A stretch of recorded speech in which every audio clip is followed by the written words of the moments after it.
Good morning. আশা করব তোমরা সবাই খুব ভালো আছো আর সুস্থ আছো। আমিও খুব ভালো আছি।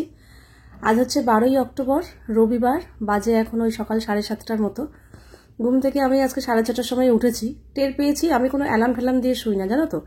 হ্যাঁ, সকাল সকাল উঠলে ভালো হয়, তবে অ্যালার্ম দিই না। অ্যালার্ম দিয়ে উঠলে না একটা ঘুমটা পুরোপুরি কমপ্লিট হয় না, আর সারাদিন ঝিমুনি ঝিমুনি লাগে। তাই জন্য অ্যালার্ম দিই না, তবে মাথায় থাকে যে হ্যাঁ 6টা থেকে 6:30টার মধ্যে উঠে পড়বো, তাহলে আমার সবকিছু সুবিধা হবে আর কি কাজকর্ম করতে।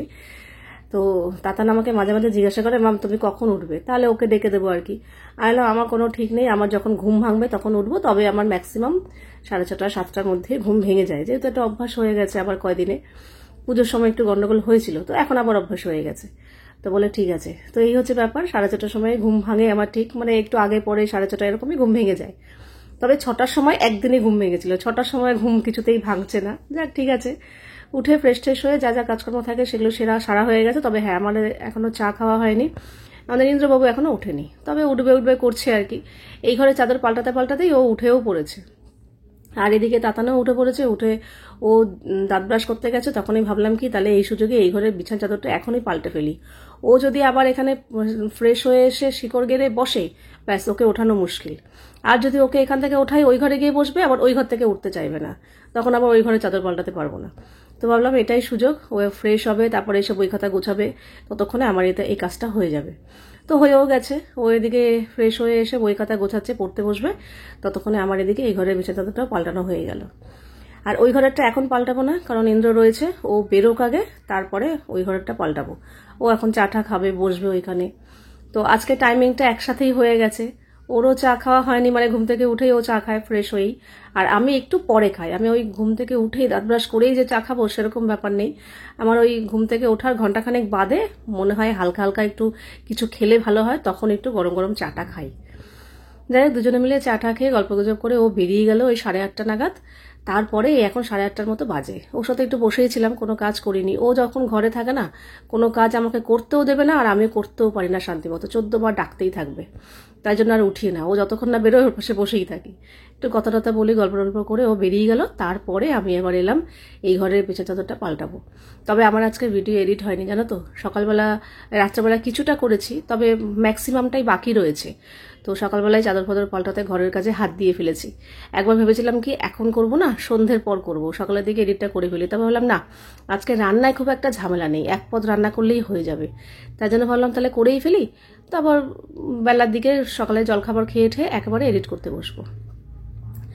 যাই হোক, এই ঘর চাদরটা পাল্টে ফেললাম। তবে এবার আর নতুন চাদর পাল্টাইনি, পাতিনি, এই পুরোনো চাদরই পাতলাম। সত্যি কথা বলতে কি, নতুন চাদর না দেখতে ভালো লাগে, কিন্তু চাদর যত পুরনো হয় তত পাতার পর না আরাম লাগে। মানে বসে শুয়ে চাদরটা বেশ সুন্দর, মানে পুরনো হয়ে গেলে কি হয়, একটু নেতা টাইপের হয়ে যায়, তো মানে একটু পুরনো হয়ে যায়, ভালো লাগে। আর নতুন চাদর দেখতে ভালো লাগে, এই হচ্ছে কথা। তো নতুন চাদর আবার পুজো পারপাস কিংবা একটু অকেশনালি পাতবো, একটু তোলাই রাখবো। আবার যখন সামনের বছর চাদর কিনবো তখন আবার এগুলোকে পেতে ফেলবো। তো এই সিস্টেমেই চলছি। তাই জন্য পুরোনো চাদরই পাতলাম, আবার কালী পুজোর সময় তখন আবার নতুন চাদর পাতবো ওখানে। আচ্ছা, এখন না, অনেক আগে, পুজোর অনেক আগে, যখন আমরা তামিয়া তাতান চুল কেটেছিলাম না, ওই সময় আমার কাছে একজন কমেন্ট করেছিল, সুমনা দে নামে, যে তুমি মা হয়ে তাতানের অত বড় সুন্দর চুল কাটাতে দিলে কি করে। তো দেখো, চুল কাটাতে ব্যাপারটা হচ্ছে, আমরা যে পুজোর সময় তাতান যে স্টাইল করে চুল কেটেছে একদম কিন্তু নয়, তোমাদের বলেইছি। তাতান আমি বলেছিলাম তাও যে সামনেটা একটু স্টাইল কর, একটু যাই কিছুটা একটু করো, কিচ্ছু করেনি। শুধু বলেছি পেছনের নিচের চুলটা ওর একটু ড্যামেজ হয়ে গেছে, বলেছি একটু চুলটা নিচের দিকে কাট, একটু চুল ট্রিম না করলে না চুল বাড়েও না, চুল খারাপ হয়ে যায়। তো তাই জন্যই যতটুকু প্রয়োজন ঠিক ততটুকুই ও চুল কাটিয়েছে, ও বেশি চুল কিন্তু একদমই কাটায়নি। আমি এটা ভিডিওতে বলেও ছিলাম। আর সব থেকে বড় কথা কি, চুল বড় করা খুব ভালো জিনিস, কিন্তু চুল বড় করতে গেলে না মাঝে মাঝে চুল একটু ট্রিম করতেই হয়, তাহলে চুল আরো সুন্দরভাবে বাড়ে। যাই হোক, আমাদের এই যে সকালবেলা একটু রুটি করলাম, আগের দিনের ফুলকপির তরকারি দিয়ে রুটি খাওয়া হলো। এই আলুটা সেই বাজারে গেছিলাম, আনা হয়েছিল। আলু আর ঢালছি না, ঢালার কারণ আছে, এখানে বেশ কয়েকটা আলু ছিল, এই জন্য ঢালিনি, ভেবেছি একটু ফাঁকা হোক তারপর ঢালবো। এই যে এখন 3টে আলু হয়েছে, এবার আলুটা ঢালবো প্যাকেট থেকে। টেবিলটা এখনো মুছিনি, আলুটা ঢেলে টেবিলটা মুছবো। আর এদিকে বাসন কোসন জায়গা মতো রেখে দিয়েছি। এখানে অলরেডি আমার ওল সেদ্ধ করা হয়ে গেছে, ভাত বসিয়ে দিয়েছি। আর কালকে আমার মা বললাম না তরকারি পাঠিয়েছে, তো এই তরকারিটা পাঠিয়েছে। এটা ছানার তরকারি আর ছোলার ডালের বড়া। এই ছোলার ডালের বড়া করেছে, এর ভেতরে বললো ছানার পুর রয়েছে, ঠিক আছে। এই দিয়ে আলু দিয়ে তরকারি করেছি, আর আমাদের জন্য করব মাছের ঝোল, ঠিক আছে। কাজে আমার আজকে আর তাতানের জন্য আলাদা করে কিছু করতে হবে না, তাতানের খাবারের ব্যবস্থা হয়ে গেল, আর আমাদের মাছের ঝোল। আর এখানে মাছের ঝোলের জন্য একসাথে মশলা রেডি করে রেখেছি, আদা, কাঁচা লঙ্কা, টমেটো, পেঁয়াজ সব একসাথে পেস্ট করে নেবো।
বাজে এখন 2:45।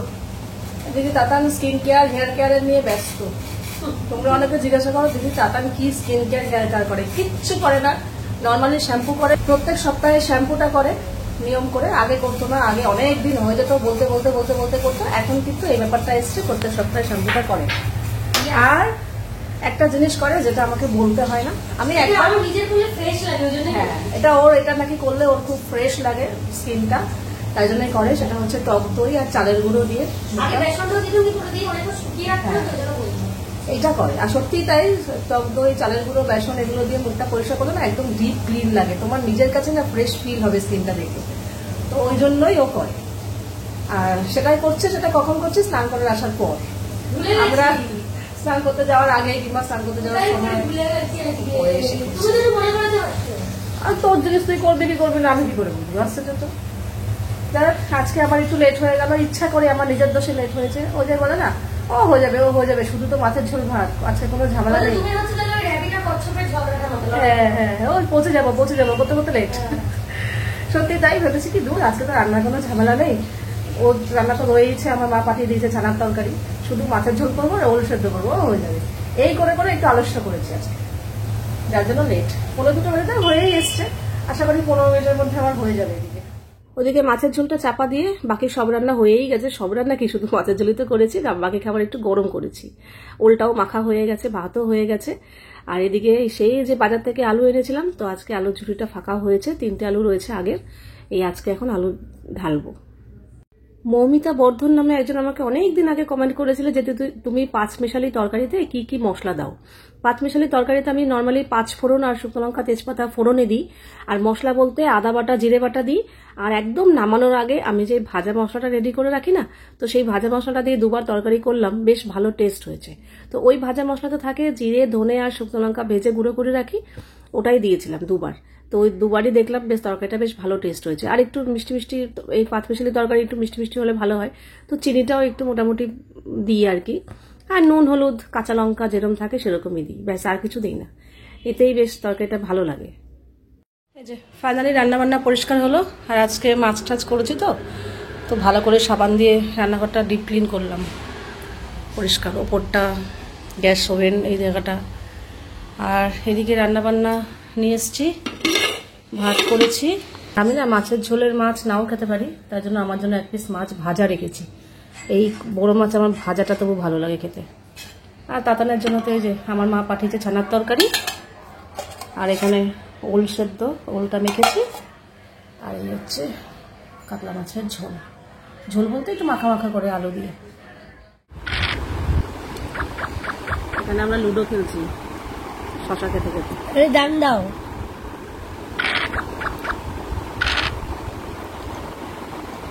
অবস্থা দেখো। তোর একটাই গুটি একটাই দিতেই যাবে না আলাদা করে সবগুলো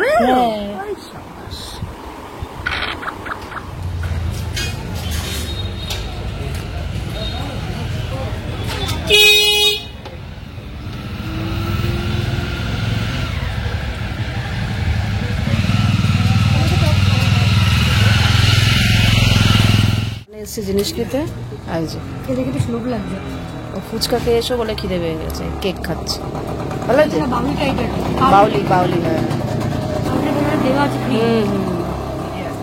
খা জিনিস নেওয়া হয়ে গেল চলো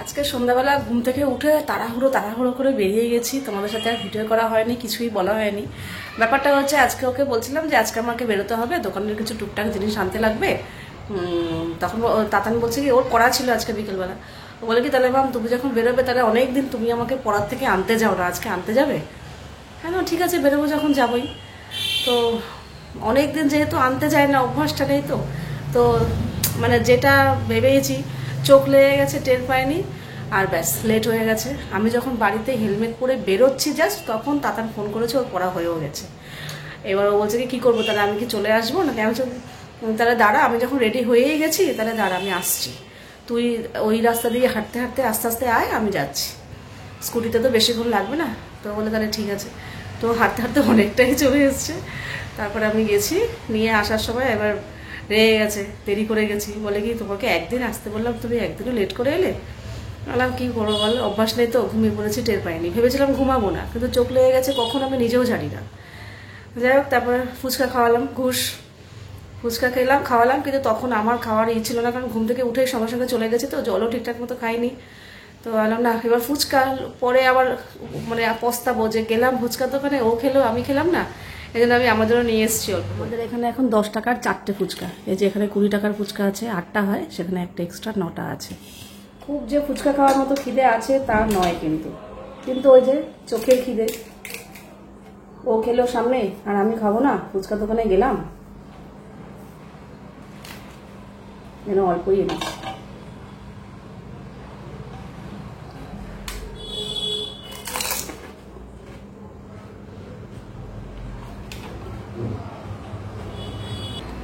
বাড়িতে খাবার থেকে না দোকানে দাঁড়াবো ওরা রেডি করে দেবে খাবো ওটা বেশি ভালো লাগে কিন্তু আজকে আমার তখন একটু ইচ্ছা করছিল না ভালো নিয়ে যাই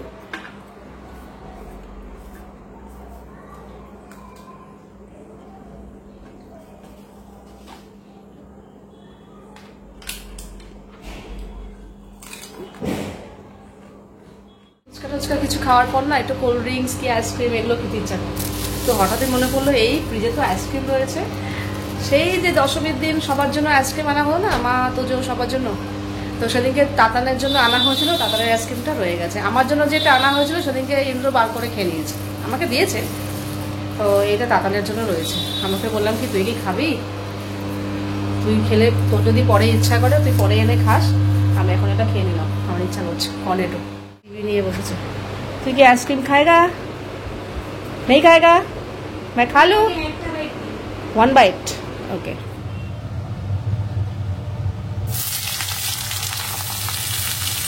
এখানে এক কড়াই আলু ভাজা হয়েছিল যখন আমি দিয়েছিলাম এখনো কমে গিয়ে কইটুকু হয়ে গেছে এখনো ভাজা হয়নি আরেকটু ভাজা হবে আরেকটু কমবে আজকে ডিনারে আছে ফেনা ভাত এখানে গোবিন্দভোগ চাল আর এই যে এরকম ছোট ছোট টুকরো করে আলু দিয়েছি গোবিন্দভোগ চাল আর আলু দিয়ে ফেনা ভাত দেখো দিলাম এই যে এরকম কাপে 2 কাপ কতটা হয়ে গেল ফেনা ভাত না ফ্যান থাকার সাথে বেড়ে যায় আর থাকলে অসুবিধা নেই তাতান ভালোবাসে সকালেও হয়ে যাবে ওর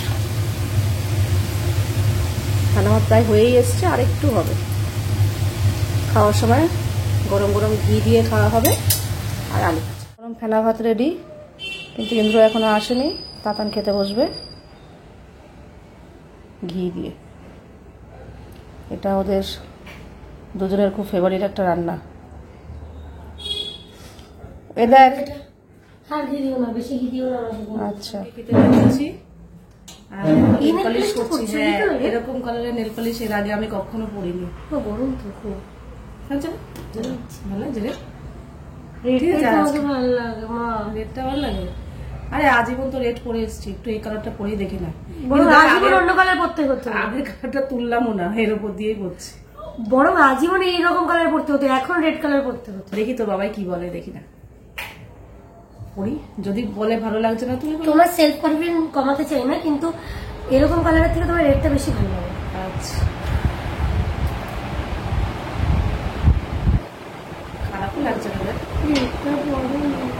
আচ্ছা ঠিক আছে, পড়ি দেখি না বাবাই কি বলে।